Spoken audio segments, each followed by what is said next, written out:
Бүтээмжээ нэм. Timely. Бүртгэлгүй төхөөрөмж.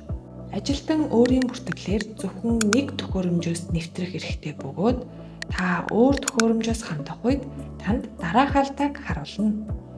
Энэ нь ажилтнууд нэгнийхээ цагийг бүртгэхээс сэргийлдэг. Хэрэв та гар утсаа сольж шинэ төхөөрөмжөөс хандаж байгаа бол админдаа мэдэгдэж хүсэлтээ илгээнэ. Таны утсыг админаас шинжилж өгснөөр та шинэ төхөөрөмжөөс хандах хэрэгтэй болно.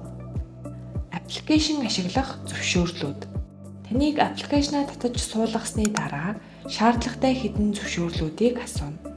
Энэ үед та зөвшөөрлүүдийг өгч идэвхжүүлэх хэрэгтэй ба зөвшөөрөл өгөөгүй улмаас дараагийн үйлдэлүүдийг хязгаарлаж цаг бүртгэл хийгдэхгүй байх эрсдэлтэй. Тиймээс та профайл хэсгийн утасны тохиргоо зэс рүү орж зөвшөөрлүүдээ идэвхжүүлсэн хэсгээ заавал шалгаарай.